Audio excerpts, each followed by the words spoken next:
This is a Portuguese short story from Ablas. Check the link in the description to download this as a PDF.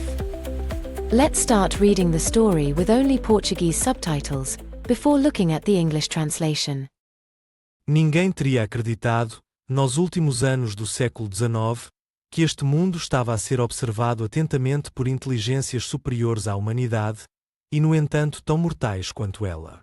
Ninguém pensava nos mundos mais antigos do espaço como fontes de perigo para a humanidade, ou pensava neles apenas para descartar a ideia de vida neles como impossível ou improvável. No máximo, os terráqueos imaginavam que poderia haver outros em Marte, talvez inferiores a eles próprios e prontos a receber uma empresa missionária. Contudo, através do abismo do espaço, intelectos vastos e antipáticos observavam esta Terra com olhos invejosos e, lenta e seguramente, traçavam os seus planos contra nós. E no início do século XX chegou a grande desilusão.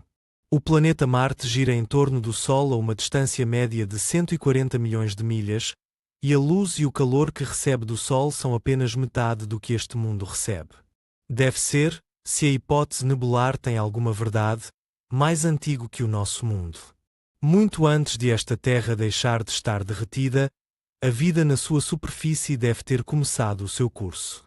Tem ar e água, e tudo o que é necessário para sustentar a existência animada. No entanto, tão vaidosa é a humanidade, e tão cega pela sua vaidade, que nenhum escritor, até ao final do século XIX, expressou qualquer ideia de que vida inteligente se pudesse ter desenvolvido ali. Nós, que habitamos esta terra, devemos ser para eles tão estranhos como os macacos e os lémures são para nós. Antes de os julgarmos com demasiada severidade, devemos lembrar-nos da destruição implacável que a nossa própria espécie trouxe, não só sobre animais, como o bisonte desaparecido e o dodó, mas sobre as suas raças inferiores. Os tasmânios, por exemplo, foram totalmente varridos da existência numa guerra de extermínio travada por imigrantes europeus, no espaço de 50 anos. Havemos de queixar-nos se os marcianos guerrearam no mesmo espírito?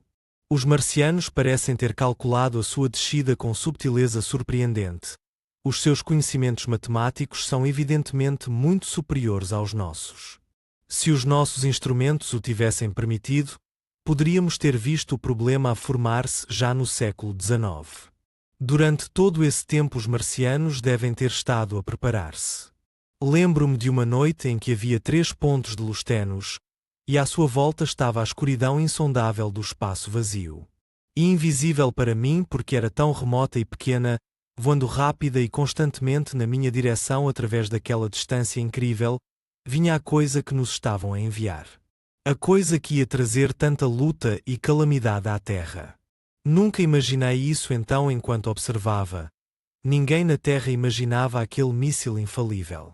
Depois outro míssil invisível partiu de Marte em direção à Terra, apenas 1 segundo ou 2 menos de 24 horas após o primeiro. Lembro-me de como me sentei na mesa ali na escuridão, com manchas de verde e carmesim a nadar diante dos meus olhos. Lá embaixo, na escuridão, estavam as cidades de Ottershaw e Chertsey e todas as suas centenas de pessoas, dormindo em paz. Now we'll read the story again with both Portuguese and English subtitles. Ninguém teria acreditado, nos últimos anos do século XIX, que este mundo estava a ser observado atentamente por inteligências superiores à humanidade, e no entanto tão mortais quanto ela. Ninguém pensava nos mundos mais antigos do espaço como fontes de perigo para a humanidade, ou pensava neles apenas para descartar a ideia de vida neles como impossível ou improvável. No máximo, os terráqueos imaginavam que poderia haver outros em Marte, talvez inferiores a eles próprios e prontos a receber uma empresa missionária. Contudo, através do abismo do espaço, intelectos vastos e antipáticos observavam esta Terra com olhos invejosos e, lenta e seguramente, traçavam os seus planos contra nós. E no início do século XX chegou a grande desilusão. O planeta Marte gira em torno do Sol a uma distância média de 140 milhões de milhas, e a luz e o calor que recebe do Sol são apenas metade do que este mundo recebe. Deve ser, se a hipótese nebular tem alguma verdade, mais antigo que o nosso mundo.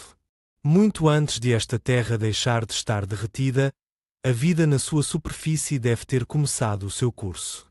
Tem ar e água, e tudo o que é necessário para sustentar a existência animada.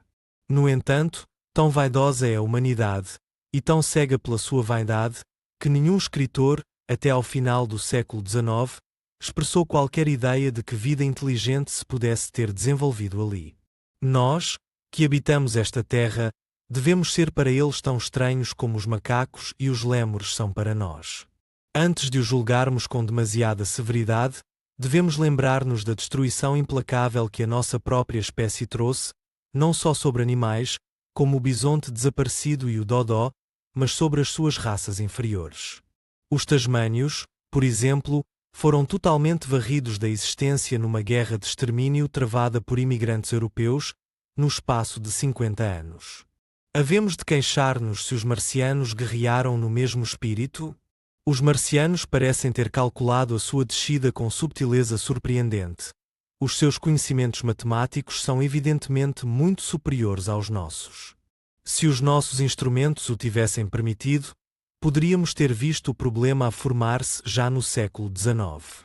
Durante todo esse tempo os marcianos devem ter estado a preparar-se. Lembro-me de uma noite em que havia 3 pontos de luz tenues, e à sua volta estava a escuridão insondável do espaço vazio.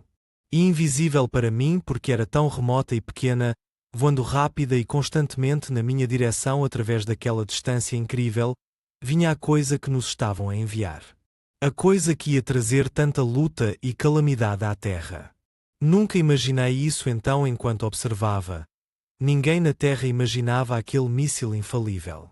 Depois outro míssil invisível partiu de Marte em direção à Terra, apenas 1 segundo ou 2 menos de 24 horas após o primeiro. Lembro-me de como me sentei na mesa ali na escuridão, com manchas de verde e carmesim a nadar diante dos meus olhos. Lá embaixo, na escuridão, estavam as cidades de Ottershaw e Chertsey e todas as suas centenas de pessoas, dormindo em paz. Let's recap over the vocab we found in the story. Space, Espaço, Earth, Terra, planet, planeta, alien. extraterrestre. Head over to our website to play some fun games and continue learning your favorite languages for free. Be sure to subscribe if you enjoyed this video, and thanks for watching.